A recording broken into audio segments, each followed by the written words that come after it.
Hey,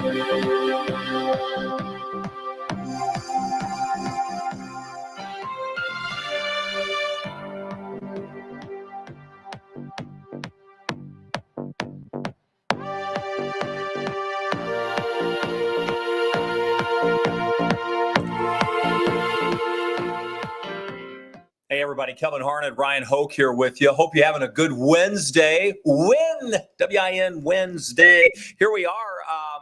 Tracking storms again. Surprise, surprise.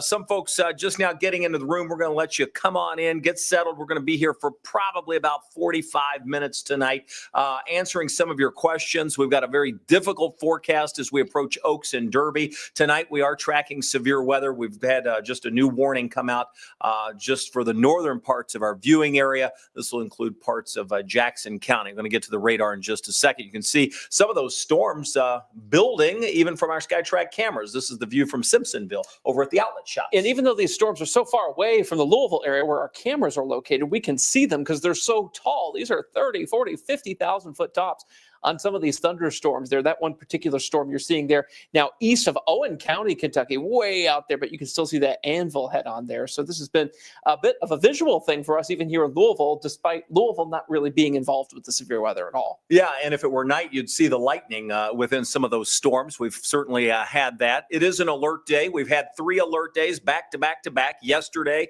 today is day 2. Tomorrow is day 3. We may have to add a 4th. I mean, like, talk about it. No, we don't want to hear it. You don't want to hear it. But that's what we got to do, unfortunately. Yeah, the chances of strong, even some severe weather on Friday are becoming more and more likely later in the afternoon and evening. And we're really going to dive into that as we take a closer look at Friday's forecast and some exclusive modeling. And I do want to get to something real quick. Jackson County says they have their tornado sirens sounding at this time. So if you're watching us from the Seymour area, no tornado warning right now, but they have sounded the tornado sirens. Each emergency manager, by the way, controls that. So some of the counties have different criteria for setting those off than others. Keep that in mind. May not necessarily mean tornado sighted or tornado warning in some places. Yeah, some folks just now getting in. The push alert just went out to the Wave Weather app. So we'll give those folks just a minute to jump in here. We have the alert day. We were alluding to the fact that we may have to add Friday to that. We're also going to show you in this live stream some proprietary models that we have from Climavision, a local company here in Louisville that has developed their own computer modeling through, they've been around for a while, but they really do have some impressive data that they collect, and it's a worldwide company headquartered right here in Louisville. Let's start with what's going on now. We'll sort of ease into this. We have the tornado watch that was put in place this afternoon for 2 of our counties. That's Lawrence and Jackson, and that's where the severe weather has been. So a good call on that from the Storm Prediction Center. And then you can see that's where we currently have the warnings. Louisville in the clear, Kentucky in the clear for the most part outside of what's going on. New severe thunderstorm warning popping there. This is going to be for Jefferson County, Indiana. So let's jump to that. These are all lighting up at the same time here. Amazing. Yeah, this is a very small storm right over Madison and Hanover. That's going to push just off to the north. That's quarter-size hail with that. That warning will go until 8:45. So we do have at least a warning just across the Ohio River. 17,714 folks within that warning there. So that is the heart of Jefferson County, Indiana, the Madison area currently under that.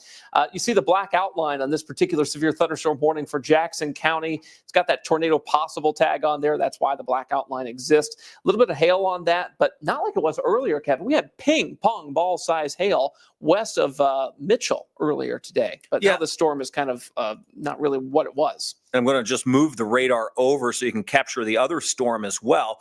This severe thunderstorm warning for parts of Jackson County, you're going to notice also goes until 9 o'clock tonight. That too for quarter-size hail, radar indicated. But the hail potential with that one may be a little bit greater. And you can see that not far from Austin, Indiana. And let me just zoom into that. Again, radar indicated.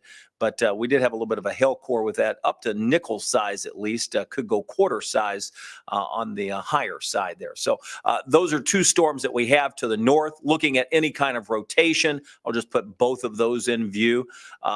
Ryan mentioned that black outline on the severe thunderstorm box over Medora and Brownstown, indicating that storm showing signs of rotation. That, along with that same cluster of storms we've been tracking throughout the afternoon, we have seen some rotation, and you even see that broad rotation in northern parts of Scott County on that storm near Austin, Indiana. Right, and that storm is tracking kind of more northerly than easterly. That's why it's Jennings County that's in the warning there. Comiskey, of course, in there, and areas just southwest of North Vernon as well. None of this is overly strong. We have not had any confirmation of a tornado touchdown so far this evening, despite having a tornado warning earlier this evening in Lawrence County. But we did see quite a few reports of rotating wall clouds. Did have one report of a funnel near Mitchell. There was kind of some dangly fingers coming down from one of those wall clouds at one point that I saw in the National Weather Service chat in Indianapolis. How you describe that? Dangly little scud fingers. It's storm chaser talk here. But yeah, that's been about the extent of it. Nothing has touched down, and that is good news. That means the atmosphere just isn't quite there for a tornado touchdown right now, despite having quite a bit of shear. We always say never trust a warm front, and this is why. These things spin along a warm front because you've got southeasterly surface winds just south of that front, and when that's in opposition to the southwesterly or westerly winds aloft, you get that spin in the atmosphere. We call that wind shear. And that's a problem this time of year. Yeah, and so we're watching the wind fields. If you all could see the setup we have in front of us, we have a radar in front of each of us, and then of course the computer's controlling the output to everything here. And we our can iPhones see, too. We can see the most important thing might be the iPhone. Sometimes that's true. And we see your comments, and we are going to get to some of those comments. That's the current weather setup. Let me zoom this out and just show you why. Ryan mentioned the warm front. That's exactly the problem, and always is typically. So south of the warm front, no issues. You can see down across parts of Arkansas, that's been just a wall of wind and water moving through with some strong winds, a lot of rain, hence the flash flood warnings you see, and some severe weather with that Boeing segment that's going to stay to our south. Yeah, so I think we'd rather have what we have going on up here right now, isolated. which is more isolated, as Kevin said, as opposed to a big knockout, drag-out line of storms. Now, at some point over the next 2 days, we could have that very situation here. So we're not immune from lines of storms moving through. It's just that's not the setup tonight. A warm front typically doesn't do that, usually more of these supercellular storms. And that's why we had the lower storm chance in today's forecast. We knew today would be more of a scattered storm chance as opposed to widespread like we had yesterday and probably like we'll have tomorrow. I think tomorrow we'll see more of a, it's still going to be scattered at times, but there's going to be more on the radar than what we're seeing today. Yeah, the secret sauce in today's forecast was trying to figure out when this warm front would light up because it was moving from south to north through the area. Would it light up near E-Town, Louisville, or Seymour? And overnight and early this morning, the data came into agreement that, hey, Seymour is the area that's going to need to watch. And sure enough, that's what happened today. Once this warm front continues to lift to the north, that will end the severe weather chance in our viewing area. It's almost there. And you can see those warnings are lined up along the front from Madison to Scottsburg to Seymour. Even Bedford's almost in the clear on this. Once that pushes north, all will be quiet. It is across 90% of the viewing area right now, but our southern Indiana communities, we are still watching for that. Let me show you what to expect on the Futurecast. This takes us into the midnight hour. By then, it's all north of us and out of here. Things will progressively calm down hour by hour through this evening. So while we still have some energy in the atmosphere, the threat of severe weather will be weakening from this point forward as we continue through the evening. Tomorrow, you're going to notice the showers and thunderstorms pushing through. Any of those that develop, much like today and much like yesterday, have the chance to promote all modes of severe weather, wind, hail, and an isolated tornado threat. And that's going to be with us tomorrow. Obviously, any thunderstorm like they all contain lightning and typically heavy rain. So we'll have to watch both of those as well. That pushes through for tomorrow into the late afternoon and evening hours. We see that spike. Again, it's not a big wall of rain and thunderstorms moving through like you're seeing in Arkansas. A little on the scattered side, but a little more of an uptick in the probability or the chance and aerial coverage of how much we will see for tomorrow. And this is the graph model, GRAF. This can sometimes downplay storm coverage a bit. I think that's what this run is doing. Some of the other data a bit more, robust when it comes comes to storm placement and coverage here. But nonetheless, you'll see it's a 2 out of 5 slight risk of severe weather in our area here. This is just sort of a general thing over our area. No specific location within our 34 counties has a higher chance than not for severe weather here. But all severe weather hazards, wind, hail, and isolated tornado, they're all on the list for tomorrow. Yeah, and we can't rule that out for Friday either. So I'm going to roll you through some of the model data that we have. We'll start with Friday. This is at midnight Friday. Storms exiting. We're drying out early Friday. This is the ClimaVision Horizon AI model. You've probably, if you didn't see it yesterday or the day before on Wave, you've never seen it before because we are the first television station in the country to debut the model. And the company ClimaVision is located here in Louisville. And we've been working with them over the course of the last few weeks to sort of debut the model on broadcast, but also look at its intricacies and see what it tells us that might be something other models don't.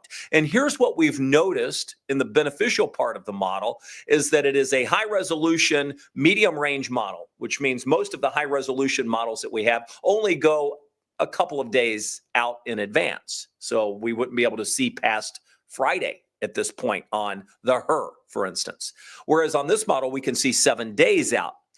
It is convective, which means we see the sort of, how would you describe it? Uneasiness of the model. And you can also see it tries to paint individual storm cells where those would be. And that can be tough to do. And especially because storms being one county over from where they're actually at can make a big difference down the line in the model. So take this with a grain of salt. However, you should kind of understand that the coverage of the storms and maybe the look of the storms may be very similar to what we might see. Yeah, and bottom line on this, I want to give a little explanation of the model and what we've noticed in it. The fact is, what we have noticed is that as we look out in time, it typically picks up on something that the other models don't. And that's been impressive. And that's why we started introducing rain early on in the Friday forecast. Remember, probably 5, 6, 7 days ago, we had Oaks and Derby dry. Those days looked pretty good. Well, as we started looking at this model, as those days became a little bit closer, probably within that 5 to 6 day time frame, rain started to be introduced. And we're like, man, the GFS isn't picking this up and the Euro isn't picking this up. But the Horizon AI is showing we could see some rain on Oaks Day.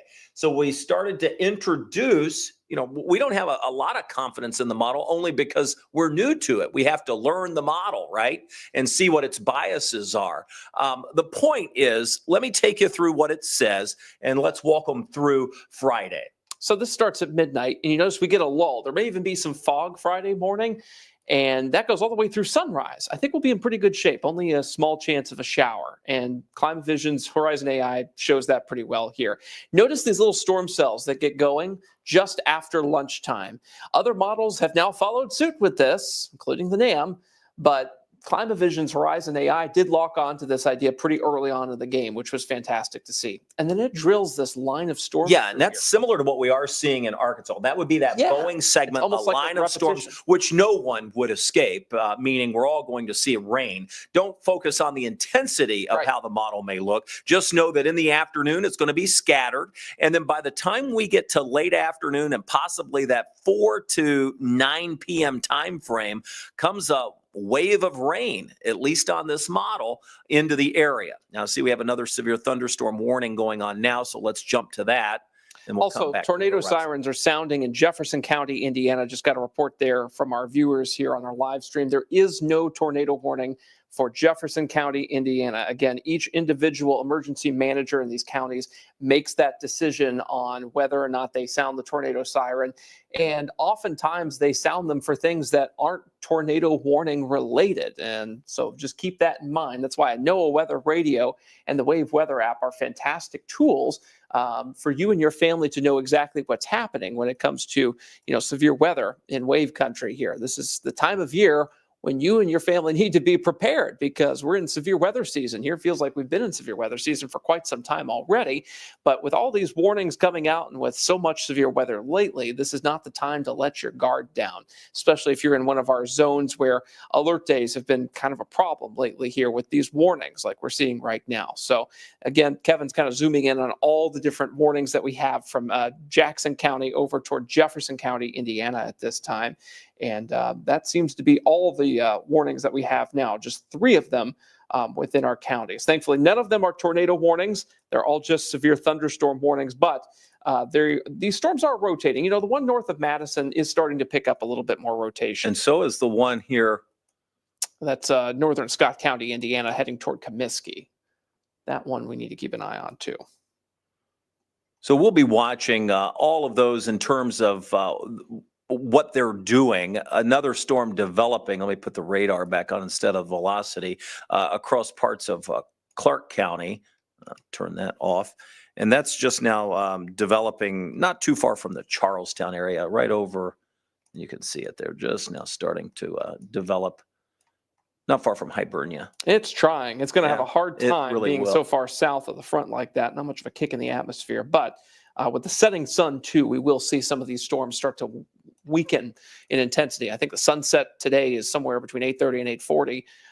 So we're right up on that here. So once the sun goes down, we lose some of that heat energy. These guys should all start to very slowly fade away here. But this is why we've kept this alert day going for the next few hours here, just because we're not out of the woods yet. And these guys are only moving like 25 miles an hour. So it's taking time to get these storms Well, they've been out of our so northern slow, counties. hasn't it? It's rare. We've been tracking these since 6 o'clock this evening, and it's 8:30, and they are still in our northern counties. So okay, here we are. Yeah, and you can see where the greatest potential, if we were to see any rotation, would be. But the idea is that we do have wind and we do have the potential for hail with each of these storms. All right, we're going to watch that. We've got the radar pulled up here in front of us. Any other warnings that pop up, we'll pass those on. I'm going to jump back to what we were talking about for Oaks Day.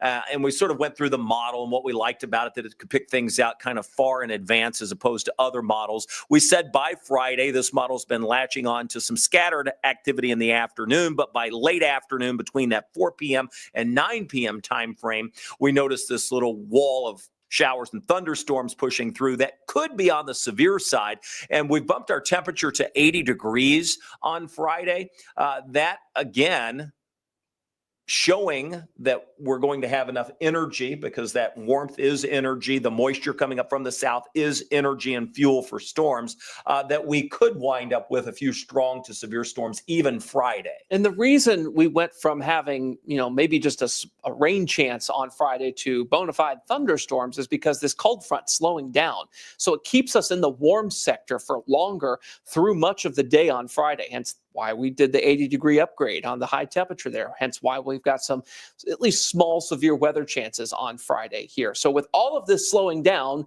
ultimately, unfortunately, terribly, that affects Derby as well. Yeah, unfortunately, you're right. And here's the Derby outlook. As we look to the radar, you're going to notice the futurecast showing a wide area of what looks to be light rain and showers at this point. Though if we were to see any sunshine, we would get into more of a convective atmosphere, and that would mean we would see possibly even small hail fall from some of these downpours, but not much in the way of severe weather with that. But this area of low pressure gets cut off from the steering current, and that just spins around, and you're going to see wave after wave of light rain. And the question is, where will this occur? Will it occur, or will it move just far enough east to where we don't have to worry about it, except for maybe in the morning hours? At this point, we're uncertain about that.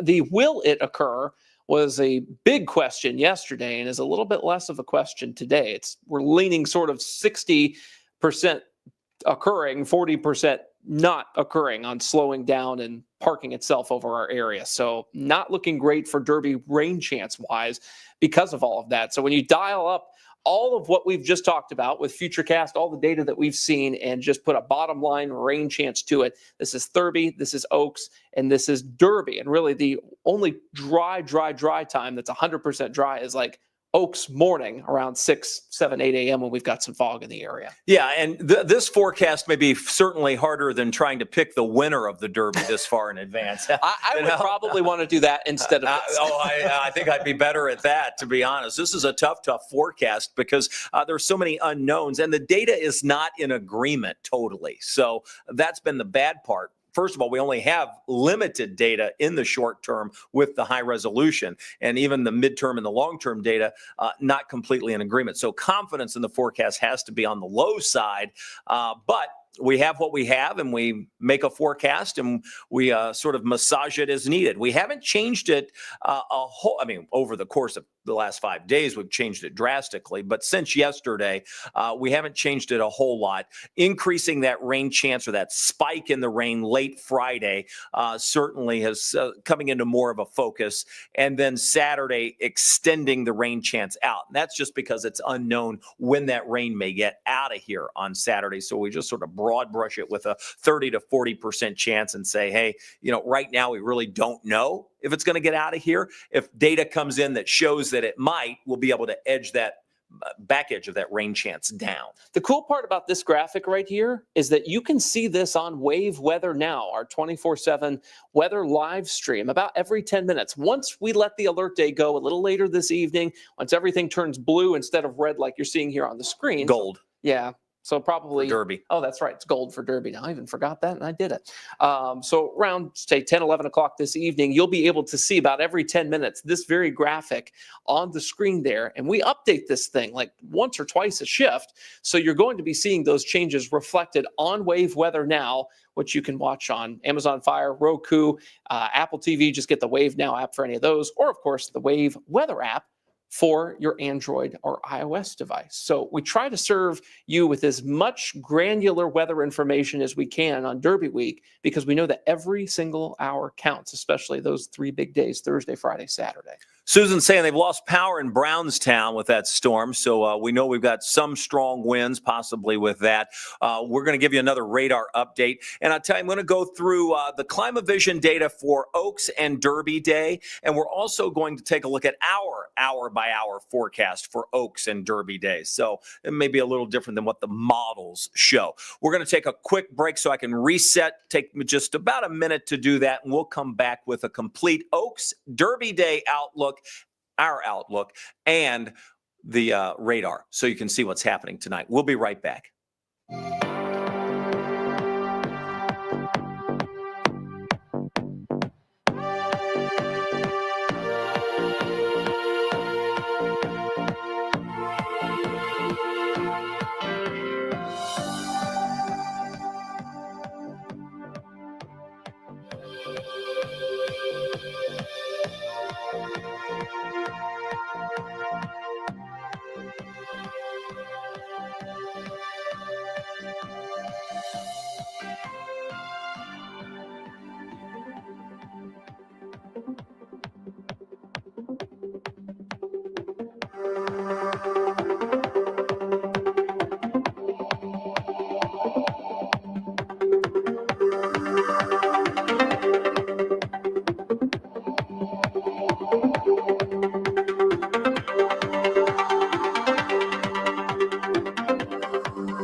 Back with you here. We appreciate you hanging in there with us. We do have a new severe thunderstorm warning coming out, and I'll take you to that.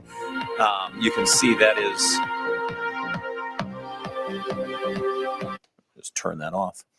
Not sure. I think, I see, because I hit it on top of the graphic within a graphic. Yep. I was like, why is that even playing the music? I'm over here like, fix it. It's like a button. This is what happens when we operate our own equipment. Yeah, right. Here's the latest severe thunderstorm warning that came out. This is for Jefferson, Indiana, and Scott, Indiana. This is that storm that's tracking not far from Kaminsky. We've been watching that storm. Still shows some rotation, but even more impressive, perhaps, the hail with that storm. Mm-hmm. That latest warning is in place until 9:15 this evening. Also comes with the tornado possible tag. We were also just reading some information while we were setting up, and that was from the Storm Prediction Center, saying that this area of storms across southern Indiana, which you can see 3 distinct storms and even one to the south down closer that continues to grow across eastern Clark County. But mainly those 3 northern storms are still, healthy and have the potential to rotate. So we'll be watching those for potential warnings as they drift along that warm front. Yeah, and the warm front's the reason for all the problems today. This is not a setup we see super often around here. Typically, we're dealing with lines of storms ahead of a cold front, and typically our warm fronts are a little bit quieter. But this one has been so slow, and there's so much humidity involved with this that it was able to pop up these storms, and these storms have been able to capitalize on the wind shear that's along the warm front. At the surface, winds are coming out of the southeast, aloft, out of the southwest or west, and that's what creates kind of this helical corkscrew motion in the atmosphere. You get it turned vertically, and then you've got a problem, right? So that's why we're looking for rotation, and that rotation also creates hail potential too, believe it or not. Yeah, we have several pockets right in that, apex of those storms where you'd have the greatest potential. You can see those hail cores. In fact, if I zoom into those, let me just do that while we've got you on here before we get into the Oaks and Derby forecast. But you can see upwards of quarter size, and in some cases higher, not far from Wigan, moving over toward Dudleytown eventually as that storm moves to the north and east. And then there's another core that's going to push closer to Hilltown and Kaminsky. And then I think we have one more over here, not as strong. That's just north of Ringwald. So those are the 3 storms that are severe. Those are the 3 storms that are producing not only a tremendous amount of rainfall, look at that, but also a decent amount of lightning. If I put the lightning on these dudes, you're going to see that as well.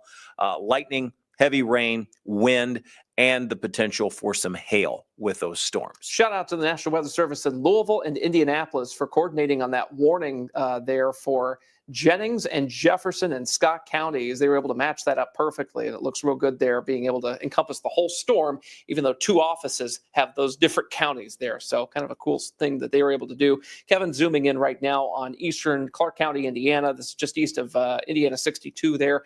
That storm looking more healthy than it did, has about 9 lightning strikes in the last 10 minutes, and even has some small hail, probably now north and east of Hibernia, the way that's looking. Yeah, so we'll be watching that storm too. That has potential to continue to grow across the area. All right, we've got our eyes on the radar. Let me just zoom this back out so my radar is set in case we have to come back to it. You are actually in a view within a view there. So right. I'm going to bounce off of that. There you go. Turn that back on. And now we're going to jump into our Oaks and Derby Day forecast here. We'll start with Derby tomorrow. Hour by hour. We went through the modeling on this one. We've got temperatures in the mid-70s at noontime. We're going to bump into the 80s. We've got scattered storms in the afternoon, and we'll keep it scattered for much of the day tomorrow. The highest potential would be by evening, once we get into that 6, 7, 8 o'clock time frame. And that'll be when the maximum storm energy is available for these storms to get popped off there. 81 degrees, the high temperature on Derby. So take your poncho and don't wear a wool suit because it would be quite hot and humid too. The humidity tomorrow is something to keep in mind, as well as we go through our Oaks Day too. So plan your outfits appropriately. Yeah, so when we look at the proprietary model from ClimaVision Horizon AI, you see the general trend, and that's what we'll call your attention to here will be the trends of the models, not necessarily the exact images, but you get the idea. In the morning hours, we're generally dry, becomes scattered in the afternoon, and more likely by late afternoon and early evening, somewhere between that 5 and 9 o'clock time frame, or 4 and 9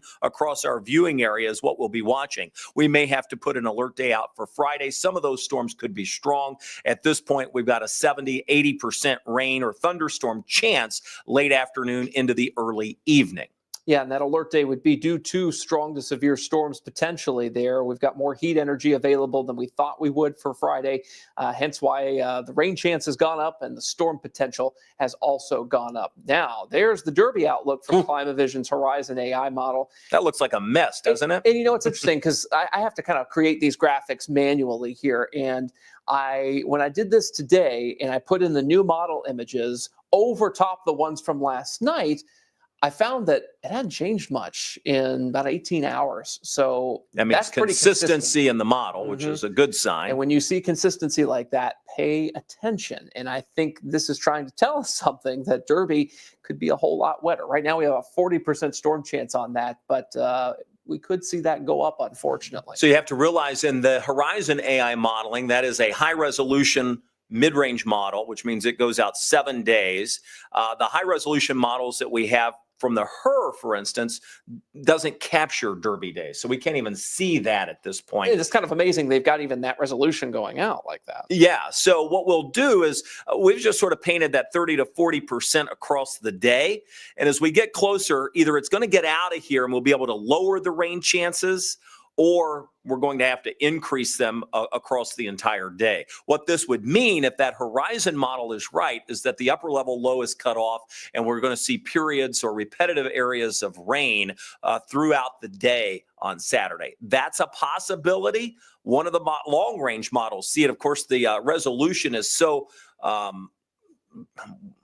not as good, diffuse, if you will, once you get out onto the GFS or the Euro.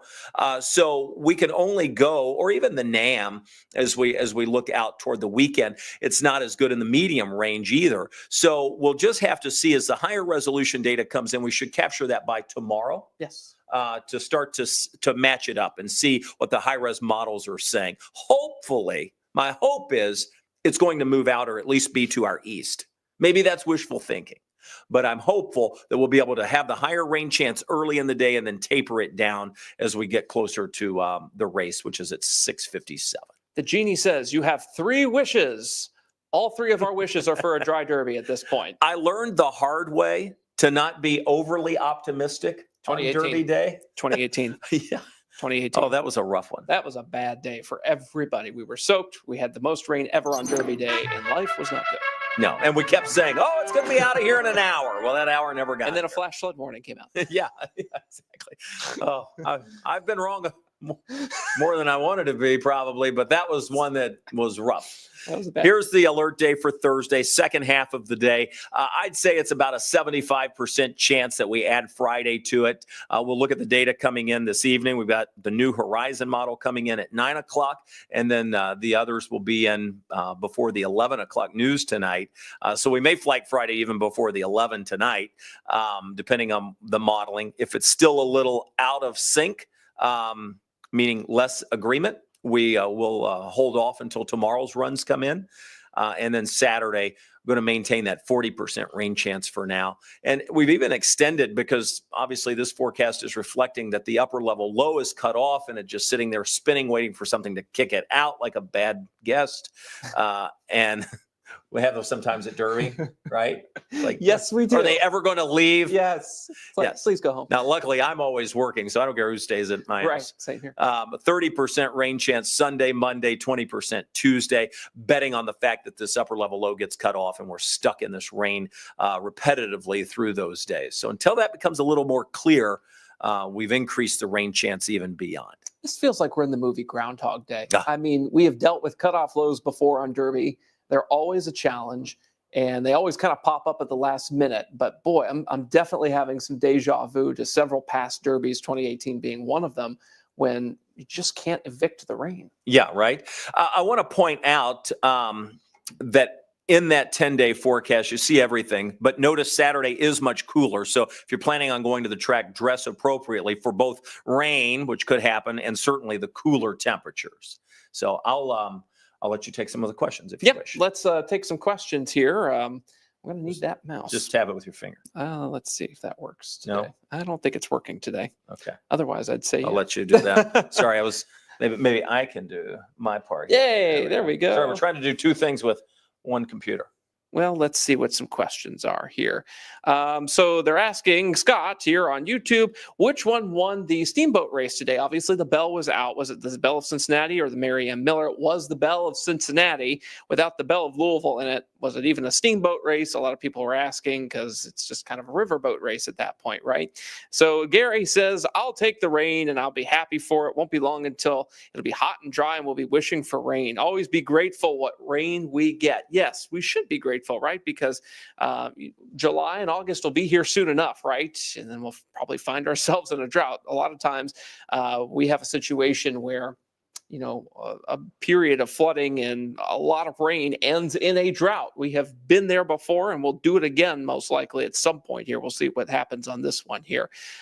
Joe says, thank you, Ryan and Kevin. Appreciate the updates. Happy Derby week to you both. Well, happy Derby week to you, Joe. We really appreciate that here.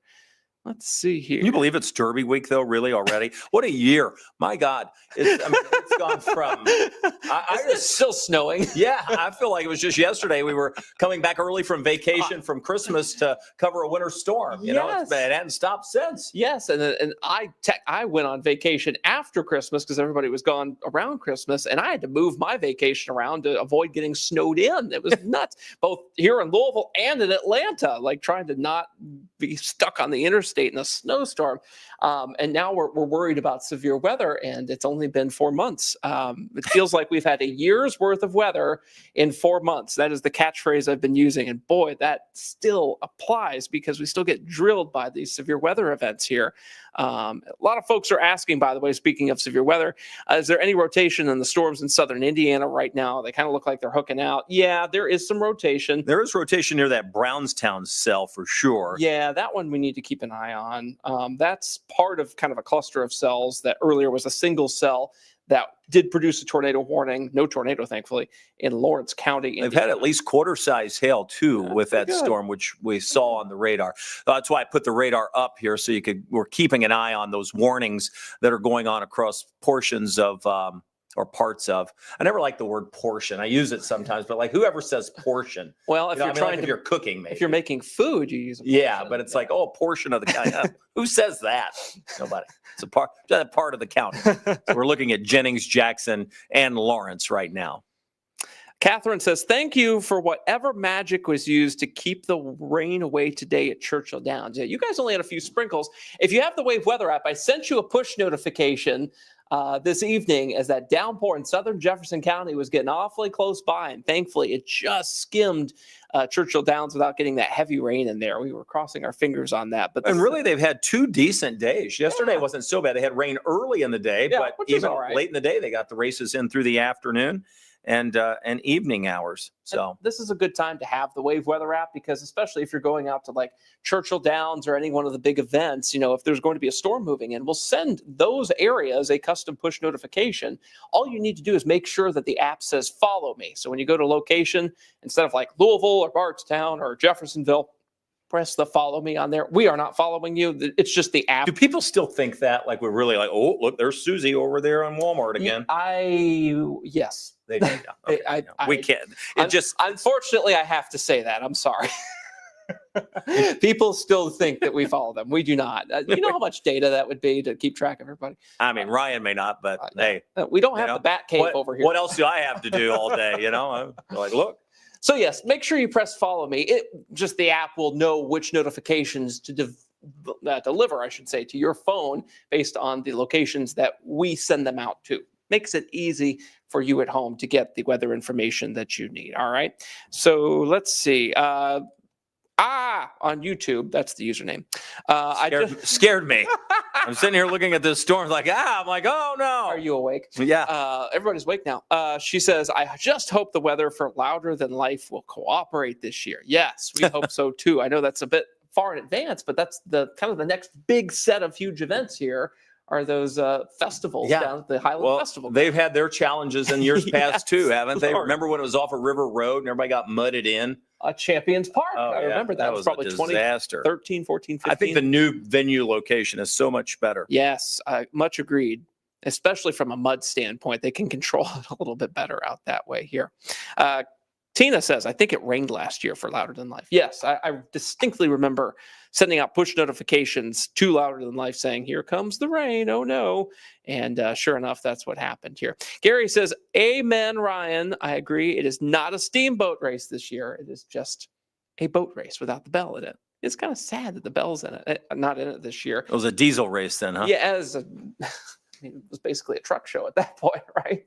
Big old diesel big rigs going down the river. And I think it was in the hull. The crack was leak. It was a seam. It was a crack in the seam. It wasn't. I think I heard Natalia say it was a gas leak or something. I don't think it was a gas leak. I think it was a seam There was a crack in the seam of the hull. Yeah, they were doing their kind of pre-race inspection. I think the Coast Guard may have been involved, and that's when they found that. And it was like, okay, insult to injury. We've canceled Thunder because of flooding. We've had balloon race issues. Yeah, speaking of bad luck, huh? Yeah, and then we've had the 5K that was moved back a little bit. Thankfully, the marathon was fine, and now we've got the boat race in dire straits without the bell. So it's like, okay, what more can we throw at the Kentucky Derby Festival this year? Yikes! Yeah, I'm just looking at these storms over southern Indiana. We've got 3 that we're tracking, and then we've kept our eyes on. Again, you can see warnings for each of those. This is the velocity showing some of the rotation, which we do have some minor rotation ongoing across those. These storms are lifting up through parts of Jennings County and Jackson County in Indiana. If you look at the radar view itself, you're going to see what those look like. Certainly hail potential with both of those storms. The largest hail is just north of Tampico, moving up toward Brownstown and over toward Chestnut Ridge. That'll probably may stay just south of Seymour. And then back to the velocity we'll go. And you can see we do have a couple of couplets there where we have some rotation. Yeah, again, no tornado touchdowns tonight in our area. We're thankful for that, at least none that we know about yet. And I don't think we really have had any of those. These areas of rotation are staying just far enough off the ground not to be a problem. And the pictures we've seen earlier this evening from Lawrence County, they were scary looking, but they showed nothing that was actually going to touch the ground. So that's some good news. Warning has ended for Scott County, remains in place for Northwest Jefferson County, Indiana, which you see, and that will stay in place until 9:15. So another 20 minutes left on that warning. And that's where we're at. Crispy Brisket on YouTube. Love that name. I do too. Kind of makes me hungry, actually. Makes me want to go to Buc-ee's down there in Smiths Grove and get some crispy brisket. Sounds good. Will we at least be dry after Monday? We can actually make no guarantees on that because that area of low pressure we were just talking about slows down and may linger into part of the next work week. So keep that in mind here. Charms on YouTube. When you combine the water with the Derby, you get the ultimate seahorse race. Seahorse race. That's funny. I see what you did there. Yeah, we might use that. That's a dad Derby joke. Day. Oh, that is such a dad joke. I love that. Let's see what else we got going on. I don't have the comment in front of me, but it was something I bookmarked in my head. So if you asked the question, please re-ask it again if you asked this question. Someone was asking, like, is this how supercells develop out in the Great Plains? Is this the same setup? And it can be. A little different of how they are initiating here on a warm front, but Right. this is what they would similarly look like. Right. Typically, it would be along a dry line out in the Great Plains, which is like what we call like a dew point front. It's a cold front, but instead of cold air behind the front, it's dry air. So that desert southwest dry air pushing east kicks up these thunderstorms, especially in like the Texas and Oklahoma panhandles. You get those dry line setups. So more often than not, that's how you get those Great Plains style supercells. However, I have chased many a warm front before in Nebraska, and the supercells would look like this, and you'd have to drive north instead of east to chase the storms. So that's kind of how that works. But yes, these are kind of Great Plains style supercells. They've got some separation. Yeah. They're kind of on their own. This is not something we see too often, maybe once or twice a year around here. Yeah, because ours always come in the cold front fashion, Yes. which get washed out with other rain, and you get it in a line, and you have to pay attention to the squiggles and the wiggles, as we call them, when we're tracking that. And those would produce low-end tornadoes typically. Supercells could, not necessarily along a warm front like this, but if these were in the plains along a dry line or even just being initiated in other ways, those would be the ones that would become stronger and more severe because they have the ability to take on the whole atmosphere. Yeah, New severe thunderstorm warning there coming out for parts of Jennings County. This now includes North Vernon. And this is basically a continuation of what's going on near the eastern part of Jackson County. Yeah, mainly for hail. And you see that's been popped up by 1/4 of an inch. So it went from 1 inch to now 1.25. So hail chances going up. Wind, not as strong, still the tornado possible. And again, those are all the things we pointed out. When we look at the hail, that's exactly what we've been saying, is that is the storm moving towards Chestnut Ridge. I said it should stay just south of Seymour. The warning is just south of Seymour. When we look at the velocity on that, we still see some wind, but the wind and the potential for rotation, while we see some, is not overly impressive. Really a hail maker with this storm as it looks like as it's moving through. Yeah, and these hail products, by the way, are about 5 minutes behind. So the hail core is probably a little closer to, just southwest of Chestnut Ridge there. You can see they've trimmed back that Jackson County version of the warning to just encompass the storm. So oftentimes you'll see the National Weather Service redraw these warning polygons to more accurately depict where they're at now and clear towns and cities that are no longer needed in that warning because the storm has passed to the east. And what is the speed of that warning? We're going to try to find out. Here, I can find out. I got it right here. Boom, pop it up. It looks like it's 15. Wow. So east at 15. That's slow. You could ride your bicycle and catch up with that thing. 8 miles southwest of Seymour, they're $half size hail. Yeah, that's no big one. Joke. That'll cause some problems. Yeah. Let's see. I'm going to punch that in. We haven't had a whole lot of hail reports from Emping since west of Brownstown, so we'll be curious to see if more of those crop up here in the next little bit. The latest one was actually a minute ago, and that was dime-size hail, and that was just south and east of Brownstown there. All right, I put on some cities here so we could track the core, that hail core, because it is moving to the. Now, again, this cone fanned out. Maybe I should hang on. Let me change that. Our cone of uncertainty is too uncertain. It's too wide. It's not going to go that wide. Narrow that thing out. All right, let me. Here, you're all getting a. Here we go again. Boom. So 15 miles per hour, guys. Keep that in mind here. This is super slow. All right. Maybe your eyes are better than mine. Yeah. So we've got Chestnut Ridge at 817 or 917. Excuse me. Maybe they're not. Maybe they're not. Whoa. What we need to do is hold on. There we go. Now I can read it. Four Corners at 948, 1017 North Vernon, and 1042 Butlerville, Indiana. Now we can read it. There you go. So those are just a few places. If that hail core moves to the east at 15 miles an hour, that's where it would take it. Again, just because the radar did update, I'm going to track that through there. Changes very little. North Vernon, 1007. Butlerville, 1031. So as it moves in your direction, there it is. Yeah. That's the latest that we have now. So again, these are big hail makers. They have produced large hail, so they have a history of this. The tornado part of this is not as big of a deal, thankfully, but we have just enough rotation in these storms to merit watching them for a tornado threat here. I will say that the rest of the storms aren't as impressive. That storm in eastern Jackson's kind of the big game in town right now. Everybody else is sort of looking weak here.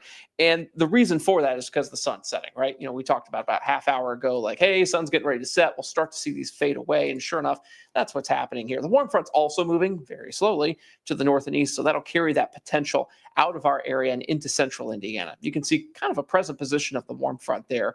And, it's painted basically north and east of Louisville. So if you're south of the warm front, you're done. All finished, right? Louisville's fine. Most of southern Indiana's fine until you get up toward US 50 and maybe a little closer to Madison as well. Arc it down south and east of there a bit. And that's where you've got that severe weather risk along and just, right close to that warm front there where you can see the winds are still out of the southeast. Yeah, so we still have those warnings. Those have been in place until 9:15, 9:30, and then those will hopefully move out of the viewing area. These are our northernmost counties. We're just sort of diving through the data here. You guys are just getting a front row seat on what we'd be doing if we were sitting in the weather office looking at storms. And oftentimes if we're on the air, this is what we're doing. We're just scanning and looking at all of the data that the radar provides us. And in the case of behind the scenes, sometimes we're looking at what the National Weather Service is saying, what emergency managers are saying. We're making phone calls. So this is the way it goes. All right. What else do we have? Yeah. So we've got Sean saying, this makes me want to watch Twister again. R.I.P. Bill Paxton. Right. Yes, we miss Bill Paxton. And what about the new Twister? It was pretty good. Yeah. Glenn Powell did an amazing job, I thought. I thought it was pretty good. I thought it was fantastic up until the last 20 minutes, and then it got too fantasy for me. That was the only thing. So if you haven't seen it yet, watch it. The first 3/4 of the movie actually pretty accurate, like not bad. It's that last 20 minutes when it's like, oh, okay, pseudoscience has taken over. But it's fun. Yeah. It's a fun movie. It's pretty realistic in the terms of how chasing really works. I mean, and they even showed GR2 Analyst, the program we use, the radar program. I was like, oh yeah, I've met the programmer, Mike Gibson, who makes that thing. So I was like, that's really cool. There it is there. Yeah, that is GR2 Analyst. You will see this software in the new Twister movie. I think that's amazing. That's just me, though. I'm a nerd about like that. This obscure stuff's kind of fun. Todd Richmond says, tone your cone, K-Ned. Because we were adjusting the cone of uncertainty earlier. He's probably, Kevin's like, I have no I didn't know idea what he was talking about. No, but he's talking about there's Todd again. our storm cone there. Gotcha. Angie says, what's the tornado risk for Bedford, Indiana? You guys had it higher earlier. I think you're about done, but it's not completely over, but you're 95% of the way. Yeah, I mean, right now, there's still a few downpours over near Bedford, but most of those, again, certainly sub-severe and moving north with that front. So there you see Bedford in the center of your screen. Todd's asking again, is Twisters more accurate than the original Twister movie? And yes, by far. They consulted with the Severe Storms Laboratory, SPC, tons of different meteorologists on the new Twister movie.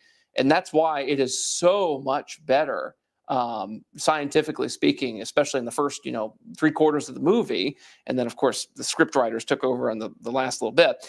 But you didn't like the last exciting part of the movie? I enjoyed the excitement, but the premise was bugging me. Yeah, anyway, you'll see. If you've seen the movie, you know what I'm talking about there. The first Twister movie back in '96 was, while it was interesting and thrilling, there was just a lot of things that didn't make sense. Like, why are we, just now seeing a tornado after the storm, formed just immediately? Like, there was a lot of stuff that just doesn't happen timeline wise. And, it didn't make a whole lot of sense. The second Twister movie, though, from a science perspective, except for just a few scenes, I thought was really thoughtful. And they definitely listened to the meteorologists who consulted with them on that. So hats off to that crew. So, Valerie's saying hail in Jackson County. I'm curious how large that hail is. Anytime we report hail, we like to know the size and the exact location. So if you have that, Valerie, that'd be helpful. And use a coin size. That would make it real easy, like a quarter, a nickel, a penny, that kind of thing. And if it's bigger than that, then start using eggs and golf balls and things like that. Nick is asking, can we expect at least a marginal risk for Friday?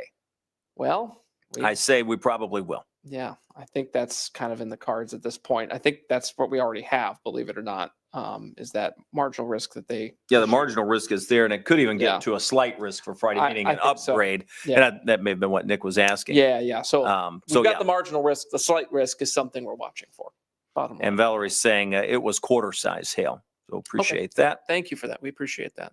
That is severe hail. Whenever you get quarter size or bigger, that is severe hail. And it's helpful to know. I mean, if we know where and how large the hail is, we can pass that on to the Weather Service. Yeah. And that way warnings, if they're not already out, in this case they're out, but they can be issued. So they would already know about this. Makes a difference. Yeah, it really does. Chris is saying, sent you guys some pictures that I have. The cell that went through Brownstown had multiple rounds of recycling. Meaning the cycling of the storm. Yeah, it kind of was going up, pulsing down, over the life of that thing. It was kind of interesting to watch. And I'm just going to scan again on the velocities here so we can just check these storms. Nothing too outrageous. No hail size. Still up there, especially on the one moving toward Chestnut Ridge. So folks in that path of that storm as it crosses the county line into Jennings County should be ready. That storm is going to go south of Hayden and probably just south of North Vernon. I feel like that storm's been sitting there forever. Well, they're going so slow. 15 miles an hour. Yeah. So can you imagine the rainfall rate? Oh, they're just getting dumped on up there because it's hail and it's rain. And the thing is if you get a lot of small hail, that can also cause some small flooding. We had an issue in my neighborhood. I believe this was earlier this month or late last month, where we got just tons of small hail. And as it melted through the day, it actually caused flooding issues in my neighborhood because all that water had to go somewhere and our drains got kind of overburdened by it, unfortunately. So keep that in mind. I'm going to zoom this out. We'll go back to our home view here. You can see the storms we're watching are all, at this point, well, with the exception of Carroll County and maybe parts of Trimble County, all north of the river. And yes, that is a tornado warning over in Illinois. Again, all along that warm front there that we're watching. Once these storms pass out of Lawrence, Jackson, and Jennings counties for us, we'll be in the clear of severe weather, it seems. And as we keep pointing out, the strongest of those storms now crossing from Jackson County into western Jennings County, still showing the hail core with that over Chestnut Ridge. We just had a hail report from Spotter Network within the last 30 seconds there of quarter size from Chestnut Ridge. So that corroborates all the quarter size hail reports we've been getting from that. And I'm just going to see if we have any imping reports coming in. You see one on the dime size hail, some areas, dime size hail, northern Scott County, several others over into western parts of Jackson County. And by the way, we are the only TV station, I believe, in the country that can share these on TV. This was a big project about 2 years ago. I like projects. And thankfully, it still works. I've only had to fix it once. So we're able to share with you these hail reports. If you don't have the MPing app, MPING, just get it from your app store. It's from the University of Oklahoma and the National Weather Service there. So it's for educational and public safety purposes. There's no profit involved with this. And we share it with you on TV to make sure that you know what these storms have been doing and to encourage you to make reports so that we know what these storms have been doing. Yeah, no real strengthening of these storms, but moving at a snail's pace for sure. We're not going to stay on and track these. You can watch those on the 24/7 stream. Still seeing some rotation, and you can see that as well. That's just north of Crothersville. That's going to be Noutwedge right on the county line. So as it moves off to the north and east. So we'll be standing by. If we have to jump on TV, we will. Or if we need to jump back even on the stream, we will. But these storms are just going to take their time, 15 miles an hour. If you're in Jackson or Jennings County, be weather aware. That's where we're going to have the bulk of these storms over the next half hour to hour. That takes us to about the 10 o'clock time frame. Until then, we have some data we need to look at. I've got to update the 11 o'clock news, and we'll certainly have more tomorrow. So tomorrow is a big day at the track. It's Thurby, and we're going to be back in here tomorrow evening with a new updated forecast for both Oaks and Derby Day. So we'll do this again tomorrow, regardless if there's severe weather. We've got a new severe thunderstorm warning that just came out. So let me go back to that. I just saw it pop up. Sorry, every time I think I'm going to bail out. I didn't make that up, did I? Did you see it? No. That was weird. I know I saw that pop up. It may have been this guy flashing here that went. No, I saw it here. It said severe thunderstorm warning. Hang on. Huh. Okay. That was strange. I'll have to go. I'm going to play that back just so I know I'm not crazy.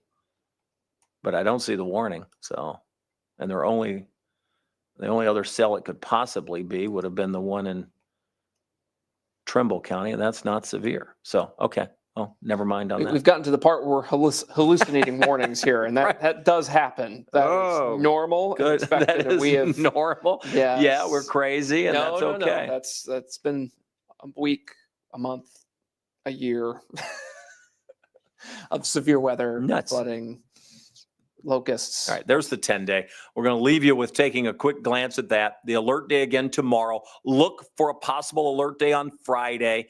Keep an eye on Saturday's rain chances, not so much the 40%, but where it is in the day. Is it going to be every hour of the day, or are we going to be able to get it out of here on time? Those are the two things we're really going to work on in our forecast today and tomorrow to narrow down Friday's severity and Saturday's rain chance and precipitation chance throughout the day. And then the rest of those days we'll be able to pin down at a later time. So we'll say goodbye for now. Thanks for being on the stream with us tonight. We'll be tracking those storms if we need to bail on TV or back on here. We certainly will. Have a great Wednesday evening. Good night, everybody.